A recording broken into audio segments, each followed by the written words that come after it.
Soyez tous les bienvenus, bien-aimés frères et sœurs en Christ, et nos bien-aimés amis qui nous accompagnent. Encore une transmission de l'Institut Vie pour tous. Nous sommes dans une conférence présentielle à l'Essencia Arbre de Vie à Sao Paulo. Et le thème général de cette série de la conférence et des messages, notre mission, l'édification du corps de Christ. Et nous sommes arrivés au message numéro 14, qui a pour titre l'habitation de Dieu en esprit. Lecture de la Bible, Éphésiens, chapitre 2, versets 11 à 22. Et nous savons comment remercier le Seigneur pour tout ce qu'il a fait parmi nous. C'est comme si nous étions dans les régions célestes. Les choses se passent d'une manière accélérée. Et le Seigneur renouvelle plusieurs cœurs et plusieurs sont, comme on vient de me dire, une sœur m'a dit, mon pulse aussi a été changé. Grâce au Seigneur,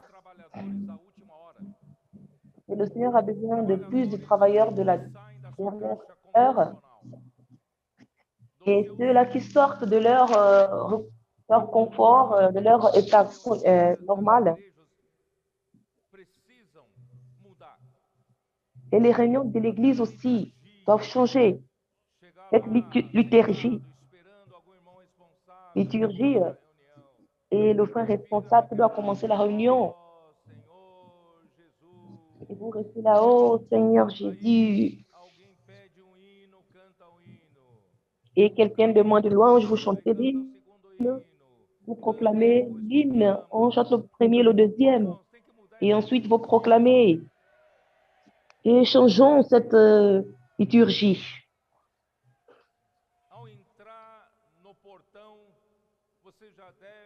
Et quand vous rentrez, quand vous passez par le portail, vous devez déjà être au troisième ciel, immergé dans la parole prophétique, rempli de l'esprit, avec ce carburant, le combustible, et vous mettez la pression, et cette explosion commence. Et tout commence à bouger. Sortons de cette boîte. Et vous pensez que le Seigneur prend plaisir à cette vie, à cette réunion fatigante, lente. Et vous partez parce que vous avez les clés Allons dans la maison du Seigneur avec joie. Et révolutionnons nos réunions avec enthousiasme, avec excellence et avec l'inclusion. Oh Seigneur Jésus, tous les outils, grâce à Dieu, sont pratiqués par les frères. Et cela pousse. Et le Seigneur nous rachète beaucoup de choses. Et nous avons beaucoup de contacts. Et le contact de ces réseaux de soins, ne réclamons pas avec cela. Et cela est notre joie. Pour prendre soin des gens et les mettre dans les services. Et n'attendez pas. Et mettez aussi ces personnes pour fonctionner. Sortez pour prêcher l'évangile. Mettez-les pour prendre soin des réseaux de prière. Ils n'auront pas beaucoup de difficultés. Parce qu'ils vont rentrer dans une nouvelle culture sans de difficultés. Continuons alors. Dans la joie.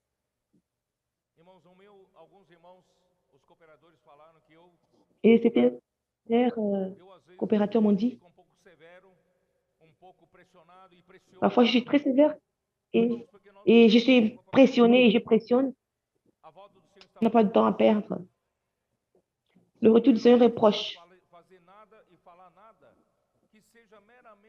Et je ne veux rien dire ou rien faire pour remplir un espace de temps. Et chaque parole dans le message doit être exécutée de amener l'œuvre de Dieu de l'avant. Ce n'est pas dire de belles paroles ou des paroles de politique. Hein. Nous devons être des amis et nous devons aller de l'avant.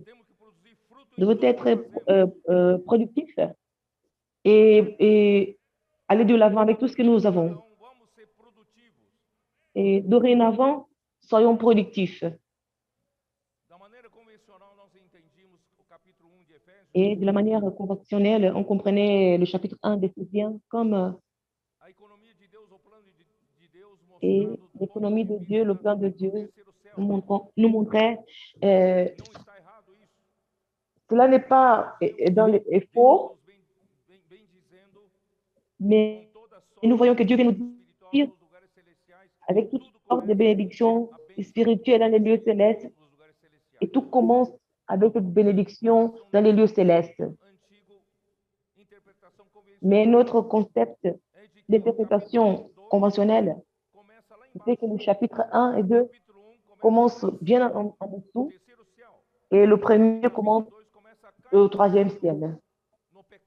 Et le deuxième chapitre commençait en dessous dans nos péchés, dans nos offenses. Et cette interprétation n'était pas très claire, mais si vous regardez le chapitre 1 est totalement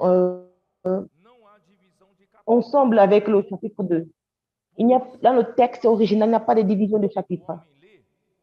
Par facilité, pour faciliter l'homme à lire, ils ont multiplié, ils ont fait la division des chapitres. Il n'y a pas de séparation entre les chapitres, le 1 et le 2. Mais si vous voyez de cette façon dans une séquence, vous verrez que le chapitre 2 explique ce que le chapitre 1 a commencé. Il a parlé de la suprême grandeur de son pouvoir. Et l'auteur explique cette suprême grandeur de Dieu, qu'elle est tellement grande et qu'elle a ressuscité Jésus-Christ parmi les morts. Et qu'elle lui a fait asseoir à la droite de Dieu. Et qu'elle lui a mis dans les lieux célestes au-dessus de tout nom, de toute autorité, de toute domination et toute autorité, de toute puissance.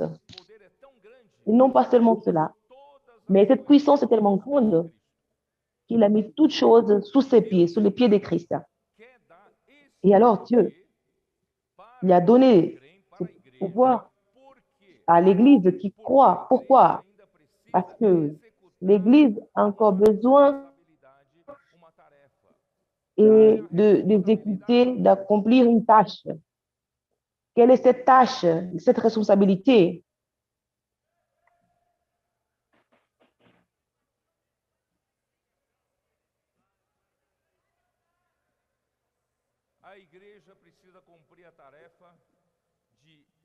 Et l'Église doit accomplir cette tâche d'être à la tête de toutes les choses en Christ.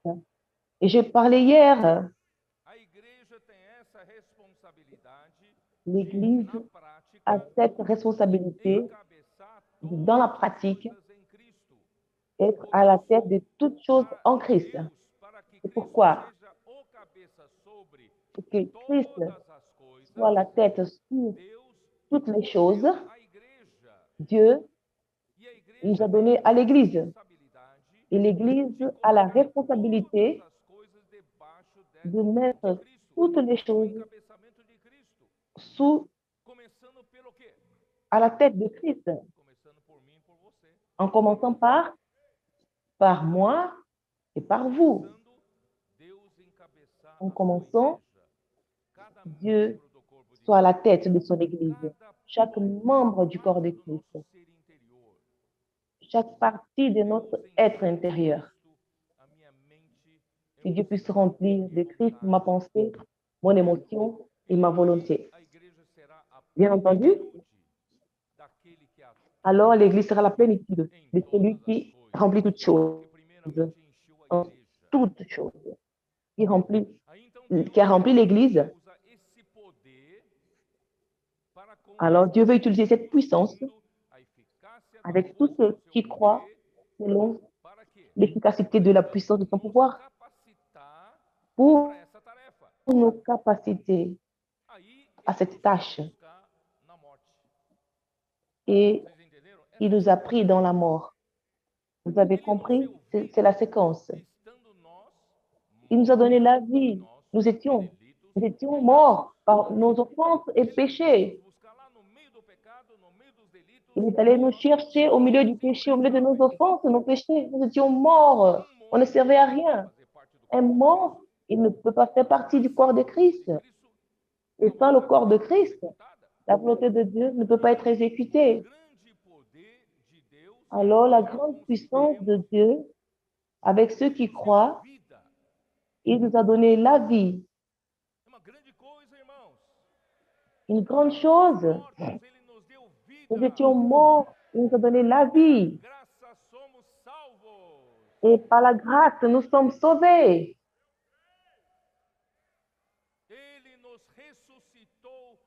Il nous a ressuscités ensemble avec Christ.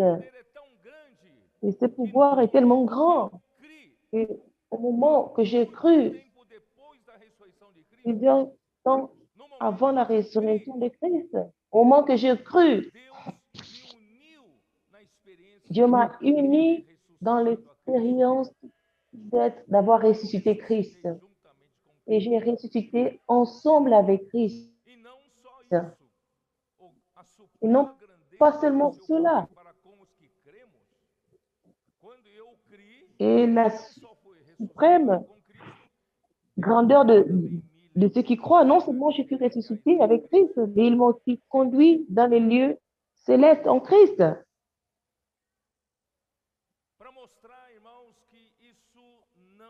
Pour montrer que cela ne vient pas par nos œuvres. Ce n'est pas parce que vous êtes le bon. Tu es capable. Et tu es quelqu'un que tout le monde doit t'admirer. Tout le monde doit te donner la gloire. Non. Pour que personne ne se glorifie. C'est un don de Dieu. Tout est par la grâce, par la miséricorde, la bonté de Dieu. N'est-ce pas? Et à la fin, Dieu veut faire de nous son chef-d'œuvre, son poème, sa féture. C'est une nouvelle création. La création, elle était déjà une merveille des œuvres de Dieu. Mais cette nouvelle création, c'est le chef-d'œuvre, la meilleure œuvre que Dieu a pu faire.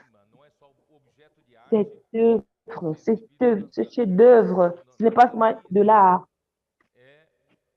pour être dans les galeries, mais elle est faite pour être habitée. Je veux faire de ce chef-d'œuvre quelque chose là où il puisse habiter. C'est ça le message. Là où nous commençons le message d'aujourd'hui. Au verset 11. C'est pourquoi vous autrefois, païens dans la chair,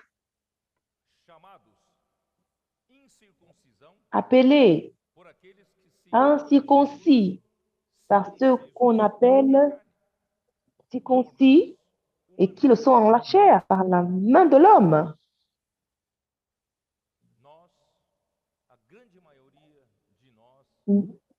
La plupart d'entre nous est composée des païens. Il y en a peu de juifs réellement parmi nous. Et les païens sont appelés des incirconcis par les juifs, par ceux qui s'appellent circoncis. Mais une circoncision faite dans la chair par la main de l'homme. Et je voudrais vous expliquer un peu que Dieu est celui qui a institué la circoncision. Genèse 17, au verset 9.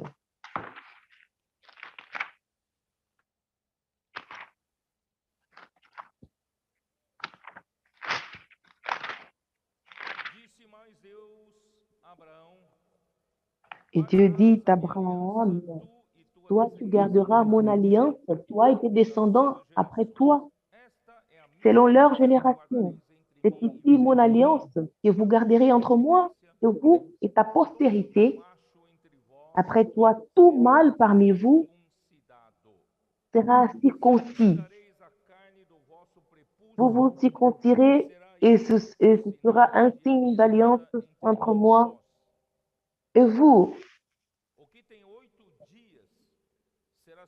À l'âge de 8 jours, tout mâle parmi vous sera circoncis. Selon vos générations, qu'il soit né dans la maison ou qu'il soit acquis à prix d'argent, tout fils d'étranger sans appartenir à ta race. Alors Dieu a fait cette alliance avec Abraham. Quel était l'objectif de cela? Dieu a créé cet univers. Il a restauré la création sur terre. Elle était enregistrée dans Genèse chapitre 1. Le 6e jour, il a créé l'homme à son image et à sa ressemblance. Il a formé l'homme par le souffle de Dieu, dans Genèse 18, 7.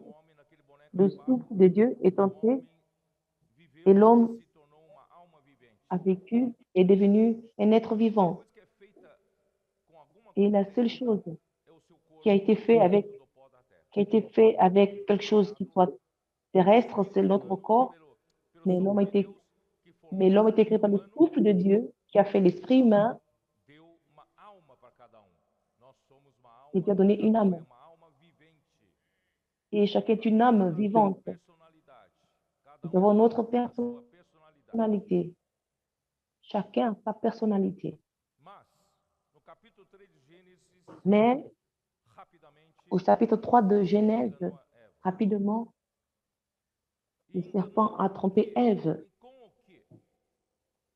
Qu'est-ce qu'il a trompé? En l'offrant, elle a offert à l'être humain la capacité de juger ce qui est juste et ce qui est faux. Je ne sais pas si vous remarquez, le problème de l'homme, ce n'est pas parce que l'homme a péché, il a commis des mauvaises choses. Mais le serpent lui a offert la capacité, s'il mangea l'arbre de la connaissance du bien du mal, allait obtenir cette capacité de jugement comme Dieu. Alors, cette capacité serait un remplaçant de Dieu, un substitut. Et c'est ça le problème de l'homme. Alors, l'homme accepte ça, cet arbre de la connaissance du bien et du mal.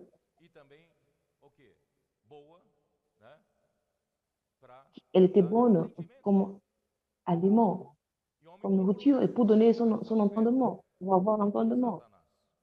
Et l'homme achetait cette offrande de Satan. Et à partir de ce moment-là, Dieu a perdu l'homme. Et parce que l'homme a sa propre capacité. Il sait juger ces choses sont Dieu, le bien et le mal.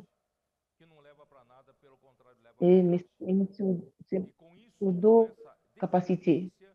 Et avec ça, avec cette désobéissance, Dieu a dit de ne pas manger de cet arbre. À cause de cette désobéissance, le péché est entré dans le monde et par le péché, la mort, et la mort a été transmise à tous les êtres humains. Et nous sommes dans nos offenses et nos péchés. Et dans Genèse 6, le frère André nous a aidés. Les choses est allées de mal en pire. Les enfants de Dieu, je ne sais pas qui étaient les anges, je ne sais pas vous répondre.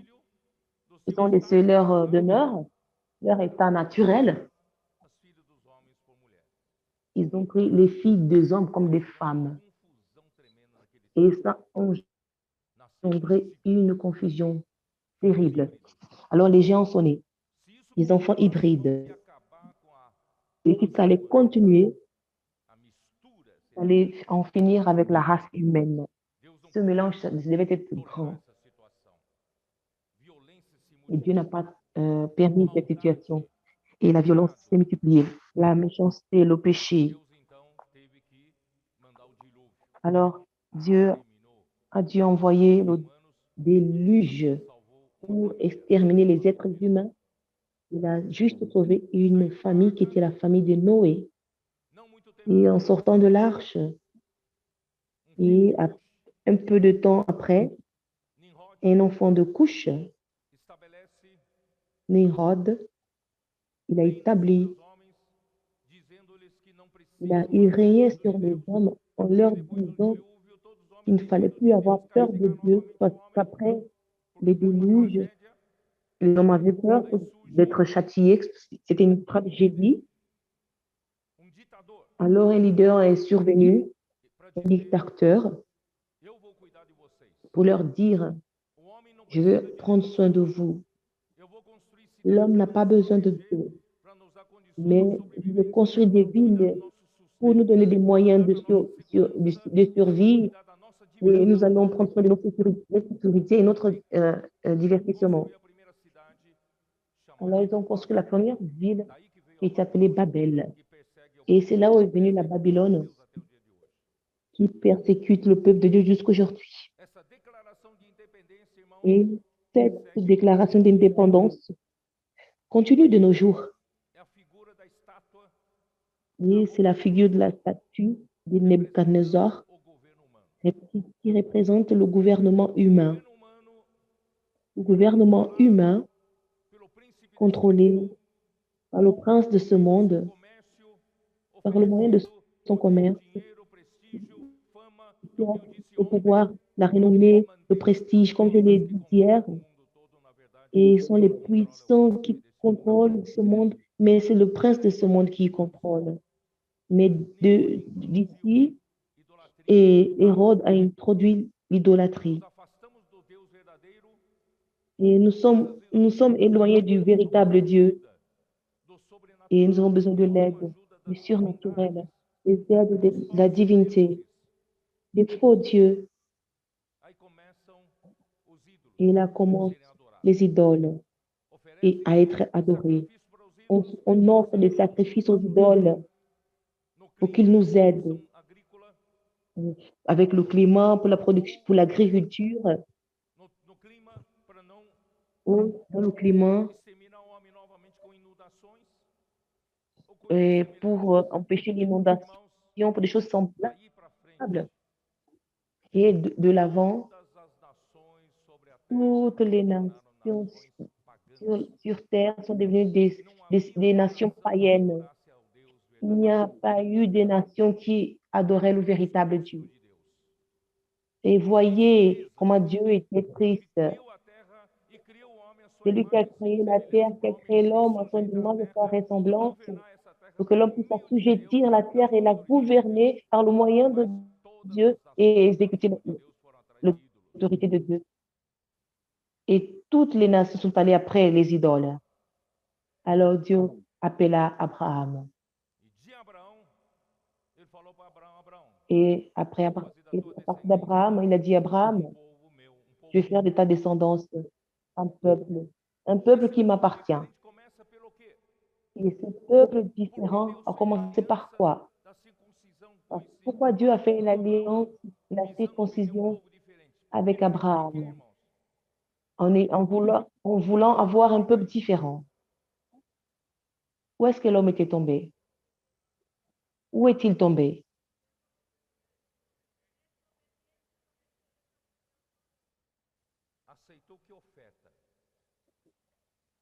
Et Et quelle offrande a-t-il accepté? Et qu'est-ce qu'il a vraiment empoisonné?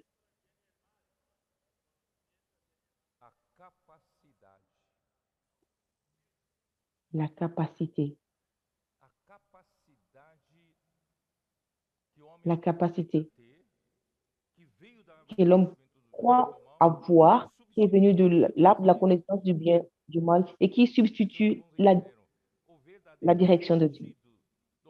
Le véritable sens du fruit du bien, de l'arbre du bien et du mal, c'est parce que l'homme a obtenu capacité de juger et de prendre des décisions et d'agir par lui-même à la place de Dieu. Jusque-là, dans Genèse 1 et 2, l'homme vivait par la parole de Dieu.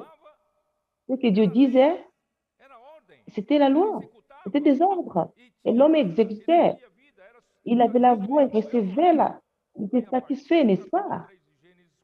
Mais à partir du chapitre 3 de Genèse, quand le serpent a offert une capacité à l'homme sans Dieu de juger les choses, de faire des choses, de décider, de prendre des directions.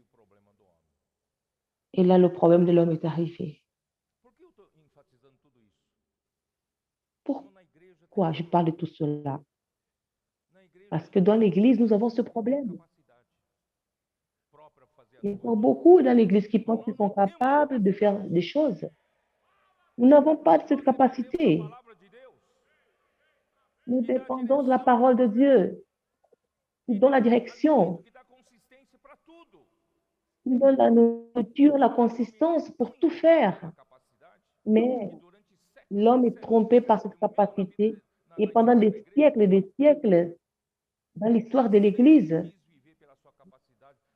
l'homme a toujours voulu vivre par sa capacité, même pour plaire à Dieu. Caïn a produit des fruits de la terre avec ses efforts pour être agréable à Dieu.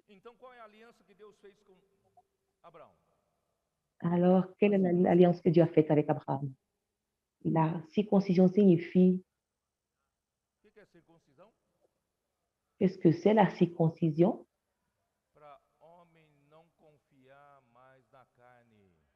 Pour que l'homme ne se confie plus dans la chair. L'homme est devenu chair. Et après la chute de l'homme est devenu chair. Bien-aimés frères et sœurs, ne confiez-vous pas à votre chair. Ne confiez pas à votre homme déchu. Dépendez exclusivement de la parole du Seigneur pour vivre. Vivez dans l'esprit. Et ceux qui sont guidés par l'Esprit de Dieu, ils sont fils de Dieu. Et j'arrive au point du problème. Je ne veux pas être déshonnête avec vous.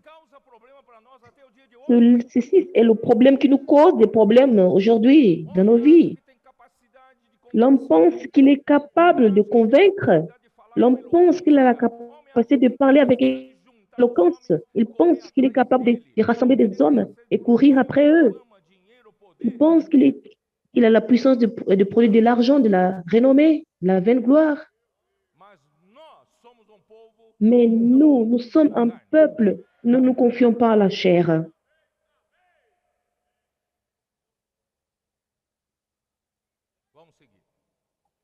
Suivons. Oh Seigneur Jésus. Alors Dieu appela Abraham. Il a séparé de cette humanité déchue, remplie de nations païennes. Alors Dieu leur a ordonné qu'ils puissent se séparer de la chair, qu'ils ne vont pas dépendre de leur force naturelle, qu'ils ne se confient pas à l'homme déchu pour être un peuple séparé pour Dieu. Et comme signe, il les a ordonnés de se circoncire. Et le peuple se sont circoncis. Ils ont été appelés pour vivre séparés des païens qui étaient des incirconcis, avec un peuple séparé des nations païennes était un peuple qui ne confiait pas en sa chair. Mais la réalité, ce n'était pas. C'était un peuple qui confiait aux œuvres de la loi. Mais la réalité de la circoncision, mes frères, elle est venue en Christ. Colossiens 2, 11.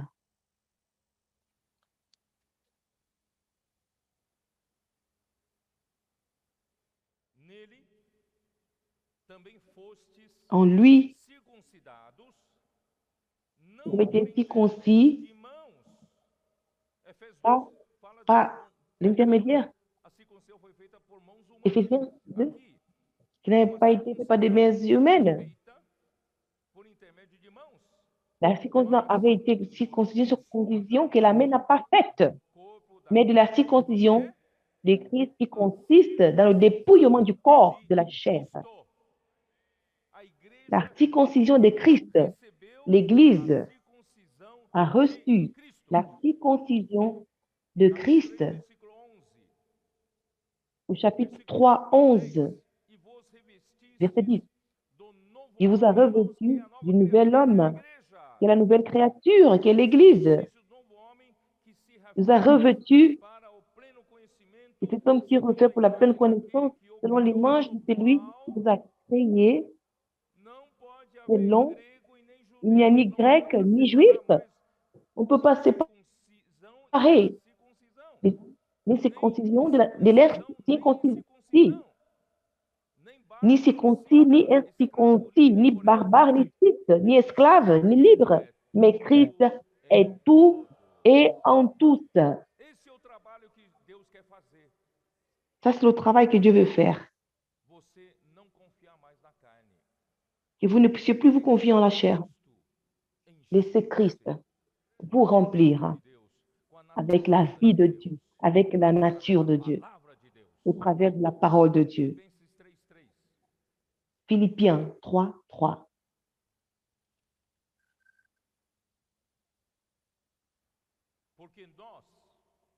Parce que nous,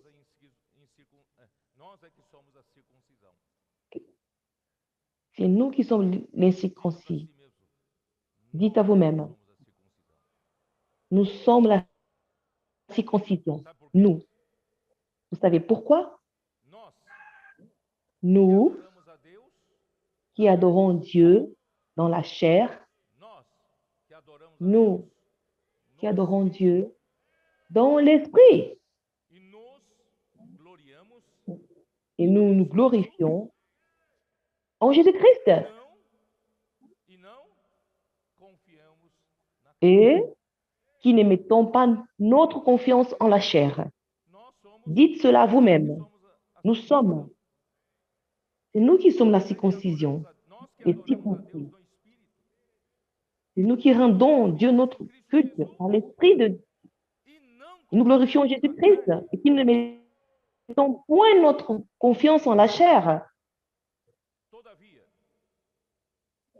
Toutefois, avant d'arriver à Christ, le peuple juif était un peuple séparé par Dieu, un peuple circoncis, et les incirconcis étaient des idolâtres, des impurs. Ils étaient comme des chiens. Ils ne pouvaient pas s'associer avec les autres ou manger ensemble parce que c'était un peuple séparé des autres. Et toutefois, cette alliance est devenue la loi des commandements, mais ils l'ont gardée à peine comme des ordonnances. Comme des ordonnances. Ils n'ont pas gardé la réalité. Ce n'est plus pas un peuple. Dans la plupart, c'est un peuple qui réellement ne se confiait pas en eux-mêmes, mais ils sont devenus l'accomplissement d'une ordonnance. Répartons. Éphésiens 2. Je vais lire à nouveau, vous allez comprendre. Au verset 11. C'est pourquoi vous, autrefois, païens dans la chair, appelés incirconcis par ce qu'on appelle circoncis et qui le sont en chair par la main de l'homme. En ce temps-là, vous étiez sans Christ, séparés, privés du droit de citer en Israël, étrangers aux alliances de la promesse, sans espérance et sans Dieu dans le monde.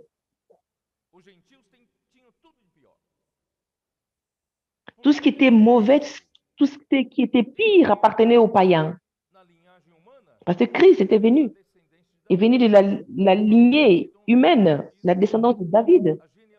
Dans Matthieu 1, il montre que la généalogie de Jésus était le fils d'Abraham, de David. Et il n'y avait rien à voir avec d'autres races. Et d'autres disent que Jésus est né. Il est né de la femme. Il est aussi né sous la loi. Alors lui, sa provenance de Christ, c'est Israël. Il est sorti d'Israël, qui est ce peuple circoncis. C'est pourquoi nous, les païens, nous étions sans Christ. Et Israël appartient à toutes les bénédictions de Dieu données aux patriarches. Et les alliances, c'est la promesse. Les nations étaient toutes païennes. Toutes étaient sans Dieu. Les idoles qui adoraient n'étaient pas des dieux véritables. Et ils n'avaient pas d'espérance au sujet de le temps à venir. Et nous sommes vraiment désespérés. Et nous étions dans le monde. Et le monde, c'est le système. Et le système qui utilise Satan pour dominer les nations. Et Israël représentait le royaume de Dieu jusqu'à ce que les nations étaient sous le royaume de Satan.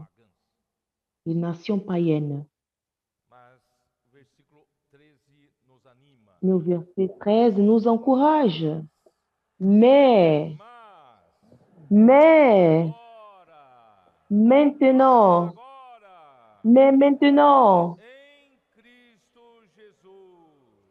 en Jésus-Christ, tout ce que Dieu a fait avec sa grande puissance au chapitre 1er, avec Christ. Mais par la foi, nous pouvons nous en réjouir. Mais maintenant, en Christ Jésus, en Jésus-Christ, vous qui étiez jadis éloignés, vous avez été rapprochés par le sang de Christ. Alléluia. Maintenant, en Jésus-Christ, tout a changé. Hors de Jésus-Christ, rien n'a changé. Je n'ai pas changé, vous n'avez pas changé. Mais par la foi, quand nous avons cru, tout a changé. Parce que quand nous avons cru par la foi en Christ, tout ce que le grand pouvoir de Dieu a fait Christ, j'ai part. J'en fais partie. J'étais éloigné, mais il m'a rapproché. Pas par mes œuvres, mais par le sang de Christ. Il m'a rapproché de Dieu. Le sang m'a réuni. Le sang m'a justifié. Le sang m'a réconcilié avec Dieu.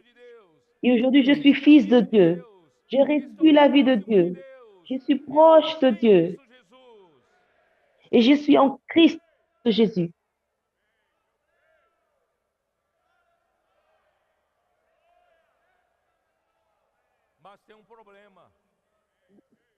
Mais il y a un problème.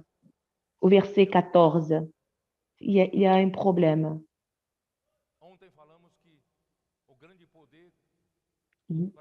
Hier, je dis que la grande puissance, avec ceux qui croient, il est venu travailler en nous. Nous étions morts. Et Dieu veut faire une œuvre vivante en nous. Et la puissance de Dieu, l'infinie grandeur de sa puissance. Il nous a fait sortir de l'offense, de nos péchés. Et par la grâce, nous sommes sauvés. Il nous a donné la vie ensemble avec Christ dans sa résurrection. Il nous a fait asseoir dans les lieux célestes en Christ, en Jésus. C'est merveilleux. Et à la fin, Dieu veut faire de nous son chef-d'œuvre habitable. Il veut habiter en nous. Mais nous avons un grand problème. Cette inimitié entre les Juifs et les païens. Dieu, en Christ, va recevoir tous ceux qui croient en lui. Il fera ses chefs-d'œuvre en eux pour former le corps de Christ, pour édifier le corps de Christ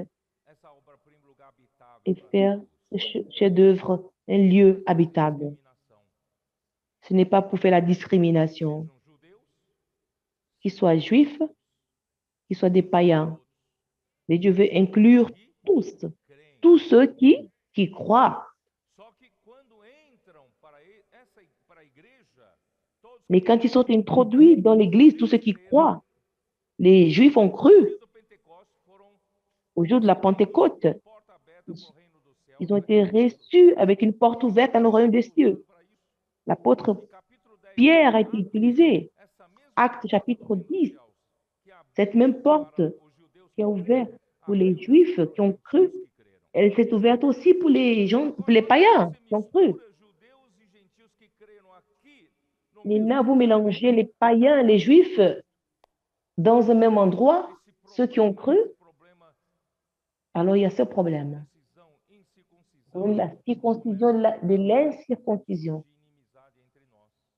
Il commence à avoir l'inimité entre nous.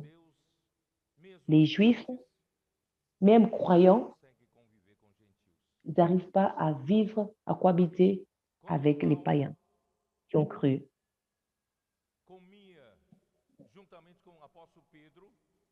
Quand Paul mangeait ensemble avec l'apôtre Pierre, avec les gens, avec les païens et les chrétiens, et Jacques, alors Pierre s'est éloigné des païens, il s'est uni aux Juifs chrétiens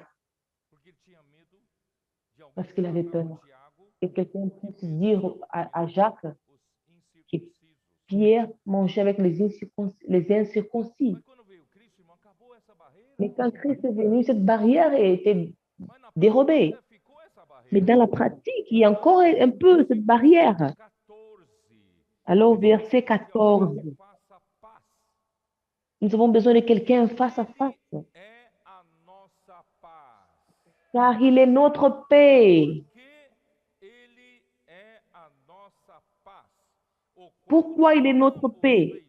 Lui qui est des deux n'en a fait qu'un et qui a renversé le mur de séparation de l'inimitié. Comment est-ce qu'il a dérobé? Il a fait tomber, renverser, et ayant anéanti par sa chair la loi des ordonnances dans ses prescriptions, afin de créer en lui-même avec les deux un seul homme nouveau, en établissant la paix.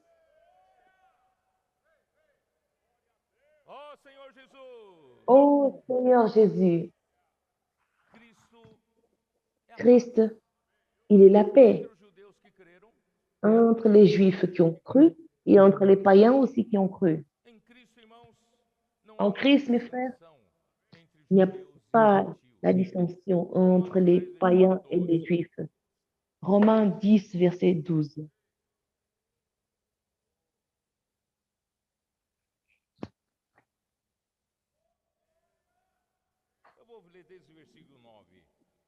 Et je vais lire à partir du verset. Si de ta bouche tu confesses Jésus comme Seigneur et dans ton cœur tu crois que Dieu l'a ressuscité d'entre les morts, tu seras sauvé. Parce qu'avec un cœur, nous croyons par la justice et avec la bouche tu confesses au sujet du salut. quand il dit les Écritures, que tout ce qui croit en lui ne sera point confus. Puis, il n'y a pas il n'y a pas de différence entre les Juifs et les Grecs.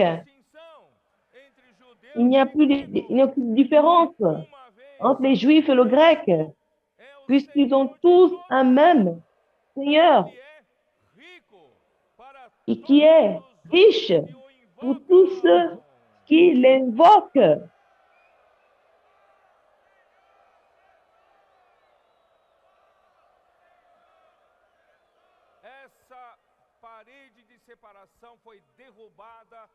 Alors, ces murs de séparation a été renversé par Christ.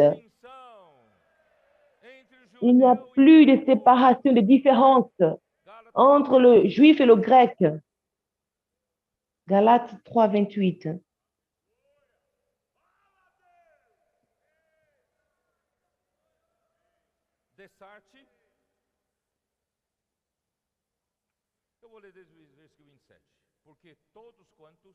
Je vais lire. Parce que tous ont été baptisés en Christ. Les Christ, vous êtes revêtus. Il n'y a plus ni juif. Vous tous qui avez été baptisés en Christ, vous avez revêtu Christ. Il n'y a plus ni juif, ni grec. Il n'y a plus ni esclave, ni libre. Il n'y a plus ni homme, ni femme. Dans ce nouvel homme, dans cette nouvelle créature. Il n'y a plus cette différence. Car tous, vous êtes un en Jésus-Christ.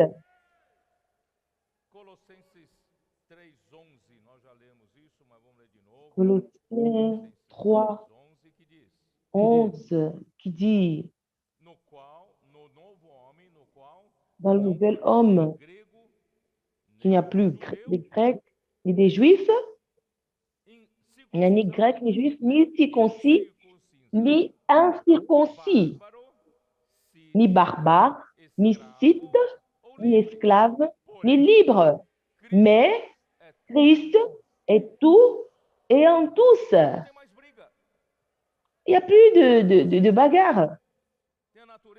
Si vous êtes juif, si vous avez la nature d'un païen, vous êtes un juif avec la nature des juifs, vous ne servez pas pour le Seigneur. Le Seigneur veut transformer tout cela en Christ. Tout vide qui est en vous, je veux remplir et Christ veut vous entêter dans toutes les choses.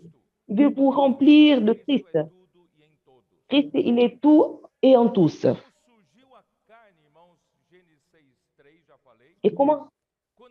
Quand je dis dans la Genèse 6, 3, 6, quand le serpent a présenté, elle a offert la capacité de discerner le bien ou le mal.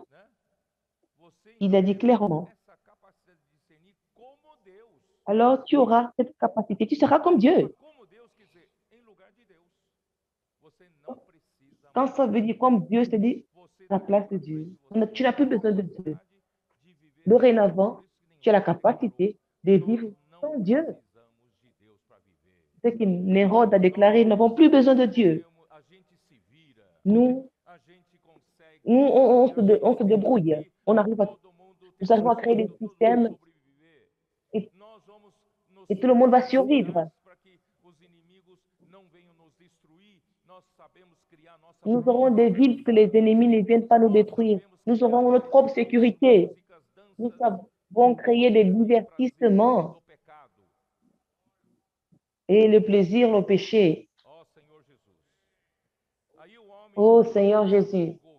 Alors l'homme a changé la puissance de Dieu par son propre capacité. Ce que je veux vous dire, ce qui s'est passé dans la chute de l'homme, qu'il a changé la gouvernance de Dieu par sa propre capacité.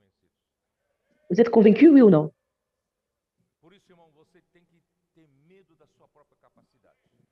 C'est pourquoi il faut avoir peur de votre propre capacité. Et Paul dit, ce n'est pas par nous-mêmes. Nous allons lire. Lisons 2 Corinthiens 3, Verset 4 nous dit, et c'est par l'intermédiaire de Christ que nous avons telle confiance en Dieu. Non, par nous-mêmes, que nous soyons capables de penser quelque chose qui venait de nous. Ça ne vient pas de nous. Par contre, au contraire, notre suffisance, elle vient de Dieu. Elle ne vient pas de cette capacité que le serpent. Ne tombez pas dans ce piège. Celui qui nous a habilités, nous sommes des ministres d'une nouvelle alliance, non de la lettre. Et la lettre nous permet de nous confier en nous-mêmes. J'ai plus de capacité de garder la connaissance que vous, parce que la lettre peut encore une démonstration de la sagesse humaine, mais l'esprit non.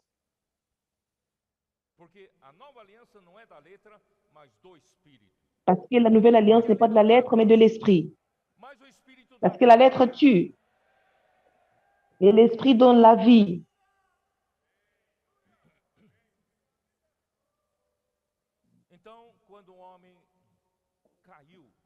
Achando que o homem pode ser capaz, sem Deus, de decidir seu próprio destino, Il est décidé, quand l'homme a cette capacité de décider, a décidé de son propre destin, le diable est entré dans le monde et l'homme est devenu à vivre dans la vanité de ses propres pensées.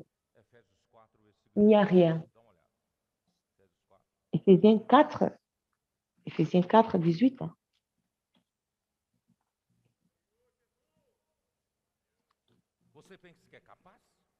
Vous pensez que vous êtes capable?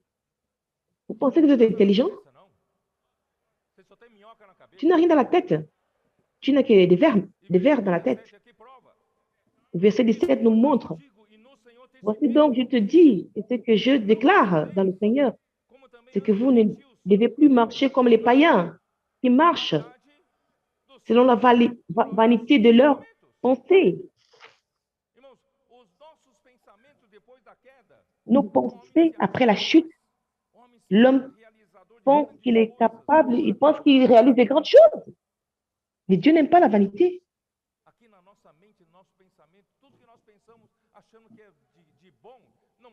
Nous pensons, tout ce que nous pensons dans notre mémoire, dans notre tête, et par rapport à l'œuvre de Dieu, c'est zéro. C'est zéro. Ne confiez-vous pas à vos pensées, ne vous confiez pas à votre pensée ou à votre capacité mentale. C'est la vanité des vanités. C'est zéro plus zéro. Dieu veut utiliser une pensée renouvelée. Renouvelons notre pensée.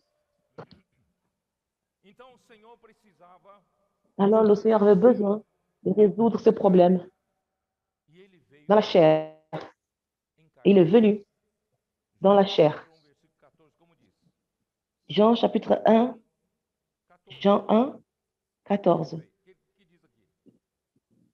Que nous dit la parole? Et le Verbe fait chair.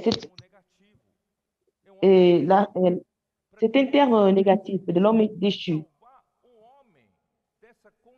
Dieu, quand il veut sauver l'homme de cette condition, il a envoyé son propre fils pour devenir chair. Et la parole a été faite chair et elle a habité parmi nous, pleine de grâce et de vérité, et nous avons contemplé sa gloire, une gloire comme la gloire du Fils. Comment cela? Il y a le doute.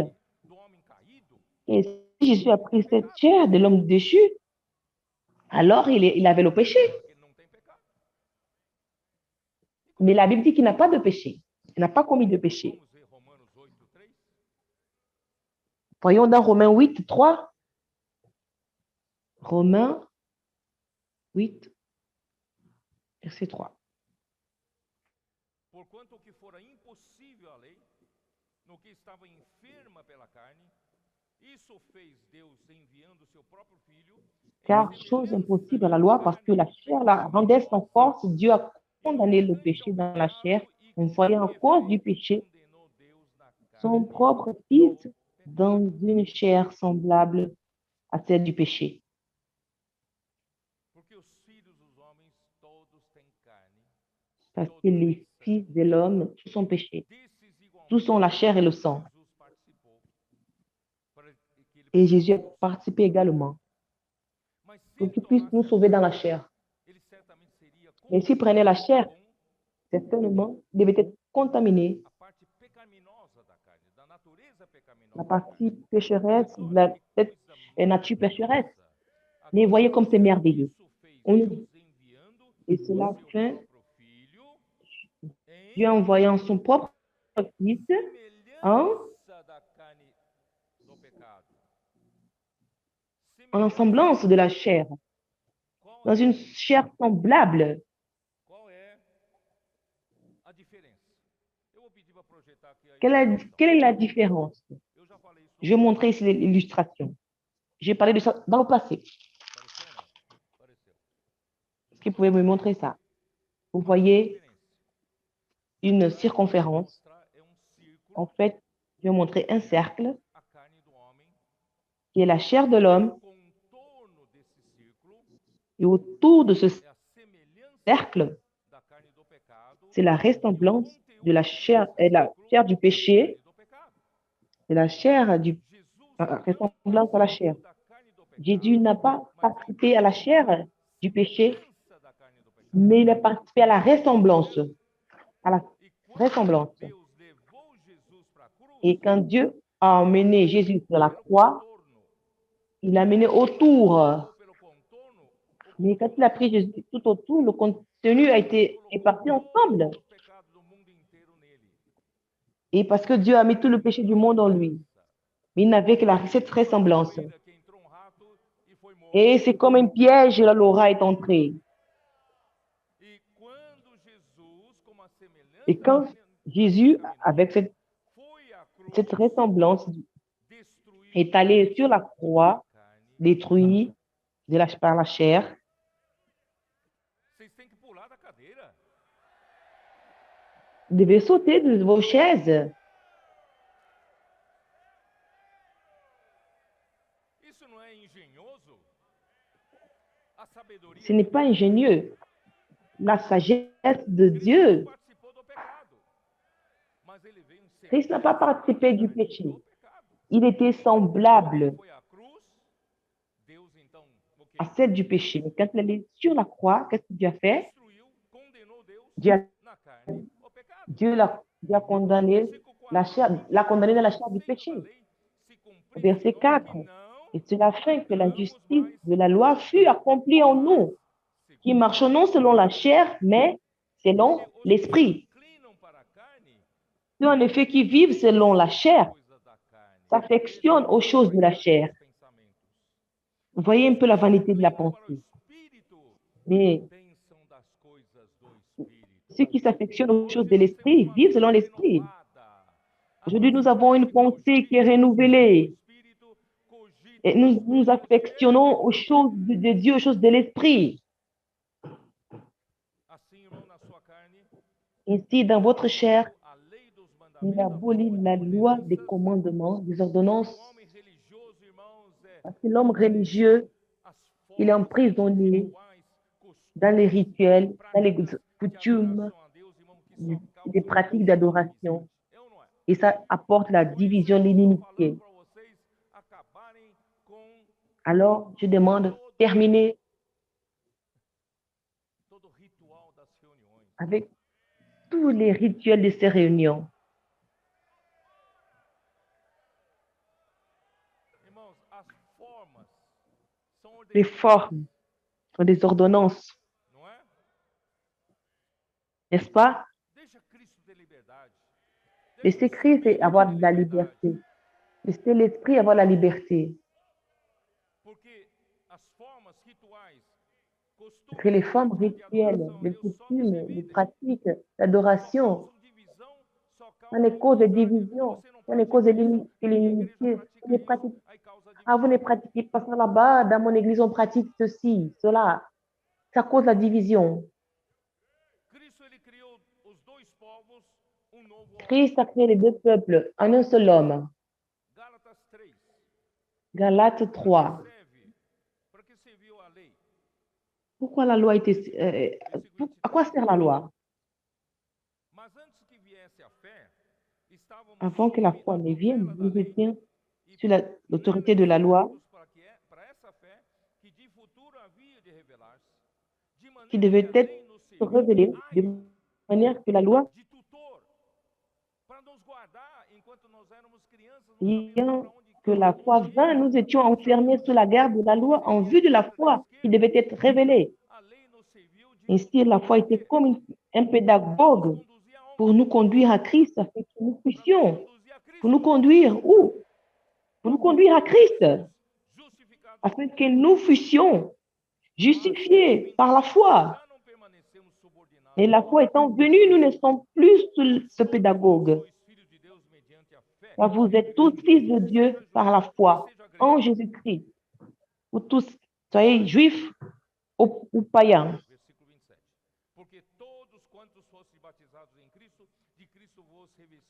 Verset 27, vous tous qui avez été baptisés en Christ, vous avez revêtu Christ. Il n'y a plus ni grec, ni juif, il n'y a ni esclave ni libre, il n'y a plus ni homme, ni femme, car tous, vous êtes un en Jésus-Christ.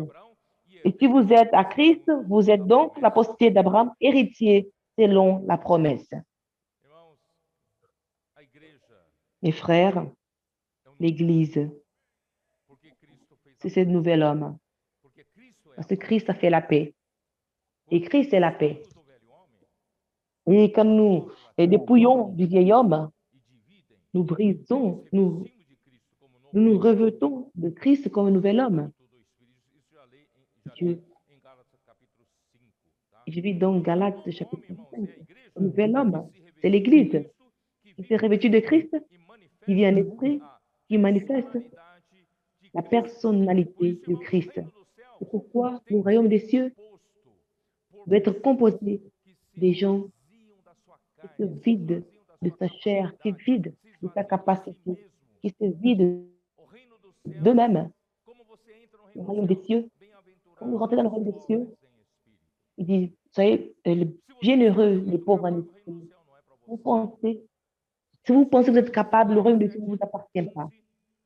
Isaïe 57, 66, 2 aussi, dit que nous devons avoir un esprit humble de cœur contrit, un esprit contrit et un cœur brisé, repenti. Dieu habite en nous. Vous êtes rempli de vous-même et des capacités, Dieu n'est pas avec vous. Quand vous pensez que vous êtes incapable et vous dépendez de l'esprit contrit, Dieu est avec vous. Et vous, là, vous avez cet amour qui est révérent. Vous aimez la parole. Quand la parole vient, là, Dieu est là, il est présent, la présence est là. Et quand il parle, il est présent. Alors, j'ai cette référence à la parole de Dieu. Cette révérence. Nous ne nous confions pas à la chair. Éphésiens. J'ai besoin de terminer.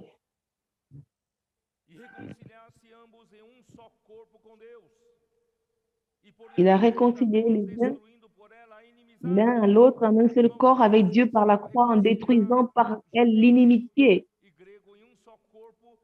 Il est venu annoncer la paix à vous qui étiez loin de paix, ceux qui étaient dans le corps de Christ. C'est Christ et tout en tous.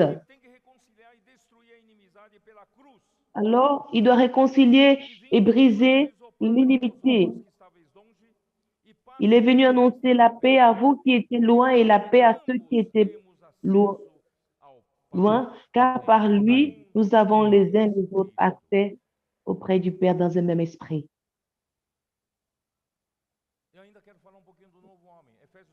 Et je vais vous parler encore dans Éphésiens 4, du vieil homme.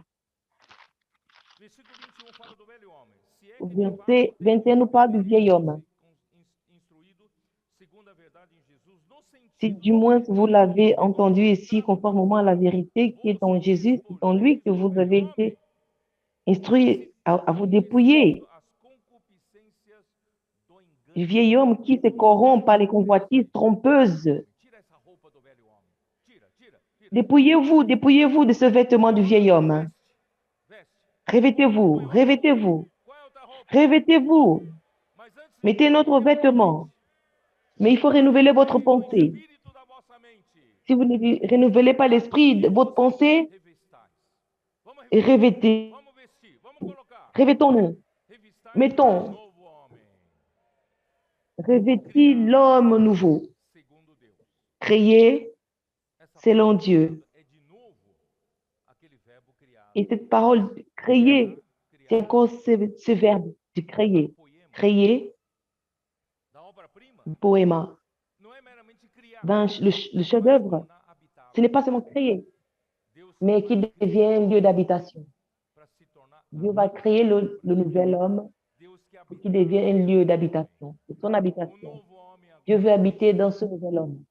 Ce nouvel homme, c'est Christ qui habite. Christ est la personnalité du nouvel homme. Christ est la vie dans ce nouvel homme. Christ est la personne de ce nouvel homme. Christ est tout dans ce nouvel homme. Alors, Dieu, en train de créer ce nouvel homme pour y faire son habitation et qu'il soit habitable.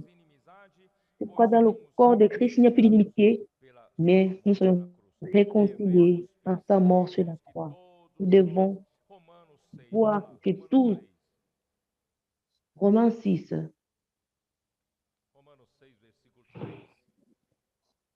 Romains 6, verset 3.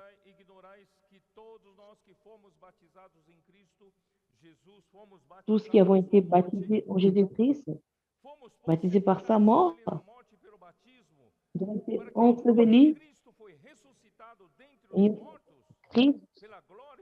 Nous avons donc été ensevelis avec lui par le baptême en sa mort, afin que comme Christ est ressuscité des morts par la gloire du Père, de même nous aussi, nous marchions en nouveauté de vie. Ne marchez plus en la chair. Nous sommes édifiés ensemble avec les frères. Parce que nous sommes unis avec lui, certainement, nous serons dans sa ressemblance.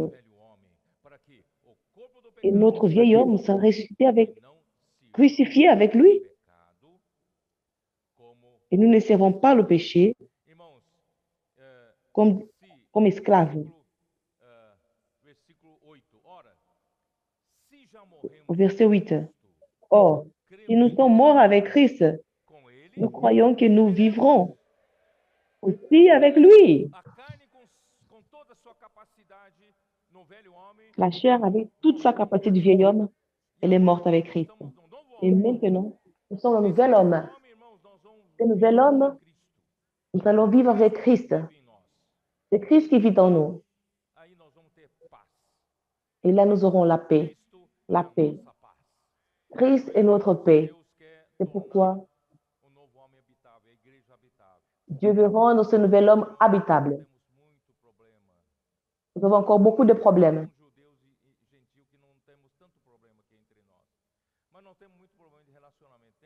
Nous avons beaucoup de problèmes dans notre relation.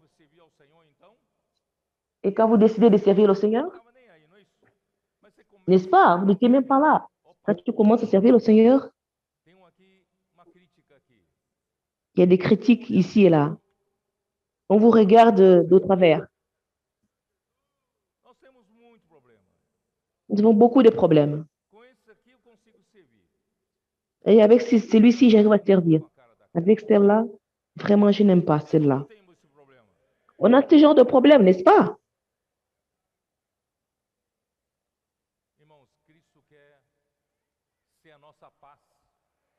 Christ veut être notre paix. Il est venu pour annoncer la paix. La paix à ceux qui étaient loin et la paix pour ceux qui étaient proches. Les Juifs étaient proches et nous étions éloignés. C'est pourquoi nous devons vivre en paix dans le nouvel homme. ambos temos acesso ao Pai. Au Christ, Em um só tous Espírito. nous avons l'accès au Père dans un seul esprit Cristo derramou o seu sangue. Eu estou qui s'est répandu son sang. aqui em Efésios, né?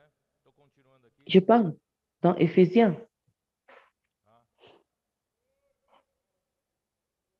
Cristo derramou o seu sangue para redimir. Christ a répandu son sang pour nous Assim, racheter ambos pour igualmente têm Dieu. acesso ao Pai por Alors, meio de Cristo. les deux Então, ont agora, l'accès au Père. Je parlais entre nous. morreu por cada um de nós. Le Seigneur est mort pour chacun d'entre nous. Esse irmão ou irmã que você tem problema. Mas Cristo Pour morreu ses também frères por ela. et cette sœur, vous avez le problème. Le Christ est aussi mort pour lui. Morreu por você Pourquoi? Il est mort aussi pour vous. promover paz. Pour qu'il puisse apporter la paix. Christ est la paix, Então, primeiramente, n'est-ce pas? ambos foram reconciliados Premièrement, com Deus em les um deux só corpo. ont été réconciliés en un seul Você corps. fala, eu não gosto desse Vous dites, irmão, moi, mas esse irmão je faz n'aime parte. pas de ce frère. Ele é um membro do corpo. Il est le membre du corps. Que você odeia do seu corpo. C'est un membre en vous que vous haïssez dans votre Essa mão corps. fala assim, a minha mão esquerda Cette main dit odeia a mão direita à main porque tem droite, problema, não consegue funcionar. E a mão esquerda tem que trabalhar mais. et je ne l'aime pas parce qu'elle n'arrive pas à fonctionner, doit travailler plus. Pelo contrário, Je pense que a minha cela mão existe, esquerda au contraire. guarda, ajuda a mão direita. Ma main gauche, droite, pardon, elle protège ma main Vamos gauche. cuidar um dos outros. Aidons-nous les uns les autres. Amar uns aos Prenons outros. soin les uns des autres. Não com a nossa Aimons-nous les uns les autres. mas Cristo é a Pas nossa avec notre paz. capacité, mais Christ est notre paix. Por isso, irmão, não somos mais estrangeiros, nem peregrinos. Nous ne sommes plus des étrangers, Gentios naquele tempo, ni des pèlerins. creram em Jesus. Les païens à Eles l'époque não tinham a cidadania qui de ont Israël. cru à Jésus, Eles ils n'avaient pas la citoyenneté d'Israël. Mas agora, irmão, nós Ils allaient là-bas, ils n'avaient pas ce droit de citoyen. Mais nous avons la citoyenneté du royaume des cieux. cidadãos entre Tous nous sommes co-citoyens. De que país você é cidadão? De quel pays êtes-vous citoyen? Você é brasileiro, tem passaporte? Brésilien? Passaporte brasileiro? Vous avez le passeport brésilien? Irmãos que vieram, tem Les frères qui sont venus, argentino, vous avez des passeports argentins, colombiano, uruguayens, tem passaporte? l'Uruguay. Agora, irmãos, todos nós temos um passaporte do reino do céu. Maintenant, tous nous avons le passeport du royaume des cieux. Nós ganhamos a cidadania do reino dos céus. Nous avons reçu la citoyenneté du royaume des cieux. Nous sommes co-citoyens de tous les chrétiens. Et nous sommes membres de la famille de Dieu, Da casa de Deus. dans la maison de Dieu. Da ressurreição, Qu'après vocês se lembram? la résurrection, vous vous souvenez, Falou, quand Jésus ressuscité, falou para as mulheres que foram lá. il a dit aux femmes qui étaient parties, Os discípulos vai dizer para os va meus dire, irmãos. va dire à mes frères, Depois da ressurreição, après la résurrection, seus discípulos passaram a ser seus ses irmãos. disciples sont devenus ses frères. Somos da família de Deus. Nous sommes de la famille de Dieu. Da mesma Nous sommes casa. membres de la même maison. Cria membro da sua família. N'haïssez pas le membre de votre famille. Há irmãos muitas vezes que brigam o dia inteiro entre si, irmãos na carne, né? Brigam desde pequeno, brigam juntos. Souvent, il y a des frères dans, Quando vão defender souvent, il y a des frères dans la... comum, Mais quand ils vont se défendre les uns contre l'ennemi commun, n'est-ce pas? então, irmão, nós somos da família. Alors ils deviennent... Nous sommes la famille de Dieu. A ressurreição de Deus fez de nós membros dessa casa. Parce que la résurrection de Dieu a fait de nous les membres de cette maison. 20, edificados sobre Verset 20. Édifiés dos apóstolos, sur le fondement sendo ele mesmo des apôtres et des prophètes, en étant lui-même Jésus-Christ, irmãos, graças a Deus, la pierre angulaire. tem edifício. Grâce à Dieu, A igreja é Dieu va obtenir l'édifice. L'église, c'est l'édifice. que precisa de fundamento. C'est le résultat d'une É édification a revelação qui a besoin de fondement. Le fondement, c'est la révélation du Seigneur parmi les prophètes Mas quem é a pedra et angular? les apôtres. Quem é a pedra de fundação? Qui est la pierre angulaire? Qui est la pierre de fondement? C'est Jésus-Christ. Lui, c'est la pierre angulaire. Construtores do Antigo Testamento La- rejeitaram. Que les constructeurs de l'Ancien Testament ont construit. Mais il y a la principale pierre angulaire. Tem um tempo, l'édification de l'Église. Isaías 28, 16. Je vais citer les versets. Isaïe 28, Isaías 28, 16. 16. Zacarias 10, Isaïe 28, 16. Zacarias Zacharie 10, 4. 10, 4. Mateus 21, Zacharie 42. 10, 4. Mateus 21, 42. Matthieu Atos 4, 11. 21, E 42. 1 Actes Pedro 2, 4, 6 e 11. 7. 1 Pedro 2, 6 e 1 7. Pierre, Porque Cristo mesmo disse em 1 Mateus Pierre 16, 2, 18, de que ele 7. mesmo irá edificar a sua igreja. Christ a dit, Ele mesmo lui-même qui será va pedra de édifier referência. l'Église, Zacarias lui-même 4, sera la pierre. 7. Dá uma olhada rapidamente. Dans Já estou Zacharie terminando, 4, na verdade. Já 7, acabou, mas Zacharie, preciso le terminar. temps est terminé, Zacarias 4, 7. mais j'ai besoin de terminer. Zacharie 4, Diz 7. assim, prosseguiu ele e me disse, esta é a palavra do Senhor a Zorobabel. Et Não é c'est la pela, parole du Seigneur à não é pela Zorobabel. capacidade humana, Ce n'est não pas é par pela la chair força, não é por ou par la poder, mas capacité é pelo humaine ni par la meu force, espírito, diz o Senhor. mais c'est par mon Quem és esprit, tu, ó grande dit l'Éternel. montanha, diante de Zorobabel, Qui serás es-tu, lançado grande abaixo, porque montagne, ele devant Zorobabel ont été fondées colocará cette maison, a pedra de remate, parce qu'ils achèveront a cette aclamação. pierre d'achoppement Haja graça devant les acclamations. sobre graça. Que la Irmãos, grâce, a pedra de avoir remate grâce sur é grâce. a própria graça La de pierre, Jesus Cristo, que c'est la Deus grâce de nos deu Christ para nós lui-même. o acesso a todas as riquezas de Deus. A Et Dieu nous graça a de donné Cristo, que é a l'accès. ressurreição, se La tornou grâce de Christ, Espírito, qui est la que nos deu résurrection, qui est vida devenue e também l'Esprit, todas as qui nous donne riquezas la de vie Deus para a et toutes les richesses de edificação Dieu da igreja. pour l'édification de Cristo e a l'Église. igreja formarão uma só pedra no Christ casamento das bodas et do l'Église Cordeiro. deviendront E une nós seule vamos pierre dans le destruir a mariage estátua. des noces Isso de está em l'agneau. Daniel Et capítulo nous allons 2, détruire la grande 31 e statuette. 35. Daniel 35. Irmão, nós vamos 2, derrubar essa grande estátua que é governo humano. nous allons dérober cette E grande, vamos renverser trazer o cette reino do nosso statue du Senhor Jesus gouvernement Cristo. humain. Et nous allons amener le royaume de notre Seigneur Jésus-Christ. Voltando lá para Efésios. Verset Ó Senhor, preciso terminar aqui. Éphésiens. No qual todo edifício J'ai besoin de dire. edificado cresce para o santuário dedicado ao En lui, Senhor, tout no qual l'édifice bien coordonné vós s'élève pour être un temple juntamente saint dans le sendo Seigneur. En lui, vous edificados êtes para aussi a édifiés habitação pour être une do habitation Espírito. de Dieu Irmãos, o en esprit. resultado da suprema Le grandeza de résultat Deus para com os que cremos, de que cette ele opera com infinie grandeur agilidade, com de a sa força do puissance, seu il poder, manifeste avec para efficacité chegar no par la resultado vertu de sa final, que force é pour a arriver au habitação résultat de final Deus qui em est espírito. l'habitation de Dieu en Mas por que esprit. ele insiste nessa parte que eu li hoje? Que Mais Cristo pourquoi é a paz, il fazendo a paz. insiste dans cette Por que isso, partie irmãos? de faire la Porque paix? Pourquoi? todo edifício Pourquoi il insiste? precisa estar bem Parce que tout édifice conectado. Todas as a besoin partes d'être bien coordonné. precisam estar encaixadas. Toutes les parties As arestas doivent être bien precisam ser coordonnées. os Et conflitos les ouvertures, em harmonia. les conflits O Senhor está trabalhando. doivent être harmonisés. Le Principalmente Seigneur travaille tout ça parmi nous. você tem mais dificuldade de ser edificado com eles. Et il y a des frères que vous avez des difficultés pour être édifiés. Mais quand vous avez la grâce, cherchez-le pour servir ensemble. Eca. Moi, pas moi. Irmãos, quando esse edifício estiver bem ajustado, Quand cet édifice sera bien coordonné, quando estivermos bem ajustados, il y aura la croissance. porque Cristo é a nossa paz. Parce que Christ est Você notre se lembra que paix. eu falei uma Vous mensagem vous sobre souvenez paz? ce que j'ai parlé concernant la paix? Porque essa palavra bem ajustado é Pourquoi cette parole bien ajustée? sumanuogel, significa unir Surmanuogel veut estreitamente dire todas unir as partes de uma étroitement construção. toutes les parties d'une construction, d'un membre du Vamos corps. nos unir Nous allons nous unir estreitamente, intimement et bem strictement, ligado, bem encaixado. bien liés, bien Quando ensemble. tudo estiver, irmãos, Et bem quand tout encaixado, sera bien ordonné, shalom. bien resserré, il y aura shalom. Vocês se lembram quando eu falei? Vous vous souvenez quand j'ai dit, O shalom tem um significado shalom completo.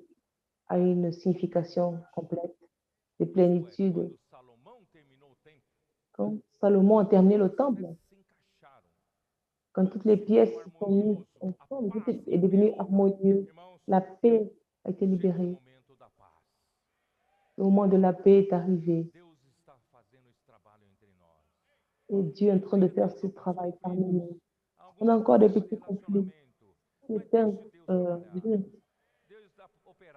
problèmes. Dieu est en train d'opérer, l'équipe de travailler. La parole prophétique, il nous unit, il nous converge. Pratiquons la parole. Convergence, elle va porter la paix. Parce que Christ est la paix. Et sans que vous remarquiez, vous serez coordonnés avec tous. Il n'y a plus personne dont vous avez l'inimitié. Tout a été ordonné, coordonné. Quand tout sera bien rassemblé, Dieu aura un lieu de repos, une habitation de Dieu en esprit. Et finalement, Dieu dira, au 7e jour, Dieu se reposera de ses œuvres. Donnons du repos à Dieu. Amen.